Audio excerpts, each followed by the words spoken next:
Hey guys, Basil here with BTech, and this video is all about the Huawei made Honor 8. The Honor 8 is a stunning flagship type device that costs just £369. What do I think of it? Before I talk about that, I'm going to tell you who won our Nova Plus competition, or our giveaway that we had a couple of weeks ago. Couldn't announce the winner last week when I was meant to because I ended up in China. Lucky me, but lucky Sanjay in Leicester. You have won the Nova Plus. I have emailed you. Commiserations to everyone who hasn't won. Really sorry about that, but don't despair just yet. We have another Nova Plus to give away. Description below for all the details about that, but now let's carry on talking about the Huawei Honor 8. Design-wise, the Huawei Honor 8 is a beauty. As you can see, it attracts fingerprints like crazy. So first impressions maybe not the best, but when you get it in your hand, the metal frame, the glass back, glass front all feel very premium. The black and white version are also available. The white one doesn't attract fingerprints anywhere near as readily, so if you don't like fingerprints, opt for that one. So 7.5 millimeters thick, 153 grams, feels great in the hand. The metal frame houses a USB-C at the base, bottom firing speaker, 3.5mm jack, infrared blaster, pow. This is a TV remote control. You've got power button, volume rocker, and SIM card slot, SD card slot. Around the back you can see there is a fingerprint scanner that is also a button. It supports gestures and also fires up to 3 applications with button presses, and that dual camera setup. Would recommend a case on this thing because from experience it scratches relatively easily, so pick one up free on Vmall at the moment. And there's this really nice form-fitted case that also, in true Honor 8 style, loves fingerprints as well. So the screen, 5.2-inch LCD, looks great, veers towards blue hues, but thanks to Emotion UI you can customize the white balance of your screen very easily, so you can set it straight to your eyes.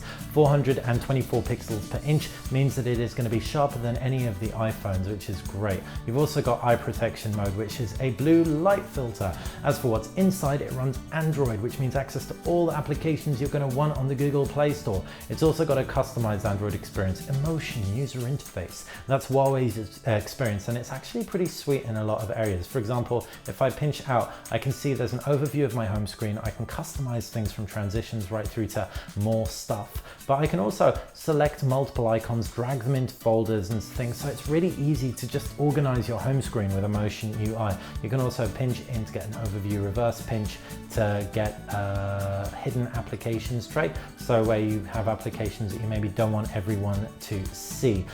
Still, it's not my favorite in a few areas. I don't love the notifications and shortcuts bar. I much prefer the stock variants, but it's horses for courses. I don't mind it too much. A lot of people on the site like it, a lot of people on the site don't.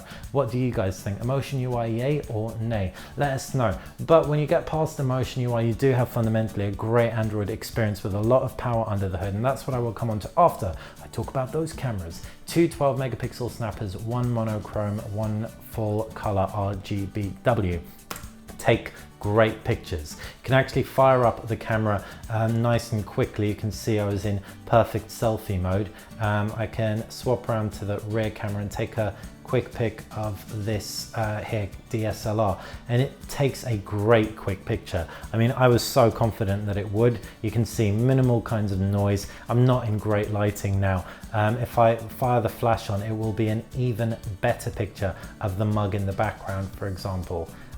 Just firing in, zooming on that, and you can see nice and crisp, 12-megapixel detail. Would not be complaining about that shot anytime. So what makes this worse than the P9? Well, one thing is that the monochrome pictures are taken in full color and then converted into monochrome, which kind of defeats the point of having a monochrome sensor, so that's not ideal. Also, the software's a little bit behind, a little bit more clunky, a little bit less intuitive. If you want to flick into video, for example, you have to go into the video mode rather than having a video toggle right here. Also, when it comes to video, it records up to full HD 1080p 60 frames per second, but you don't have video stabilization like you do on the P9. It's digital admittedly, but it performs really well, and it would have been really nice to have. Otherwise though, it's a really great point and shoot camera. And what's more, the aperture effects work really well. So what are aperture effects? Well, they are these effects that take advantage of the dual lenses. They gain perspective information around a picture,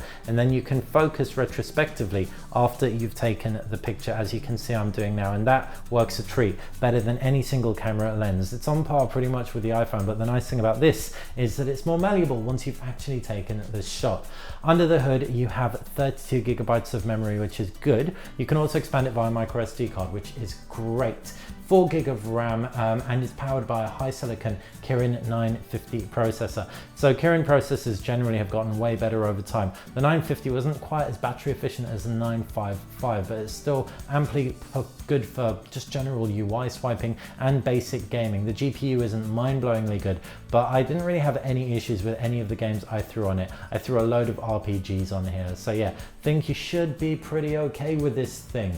As for the battery, 3000 milliamps under the hood means you are going to comfortably last a full day, and with that and all the connections that you're going to want right through to Cat 6 LTE, the Honor 8 gets a massive thumbs up from me. Flagship look and feel, the IPS screen performs well. I love the rear shortcut button and fingerprint scanner, and it's got a great overall camera. The battery also lasts the full day, which is great. And so while there's no IP68 rating, and it does kind of scratch easily, it loves fingerprints, the speaker's mono, not stereo. And in video, it kind of is a little bit shaky when it comes to stabilization.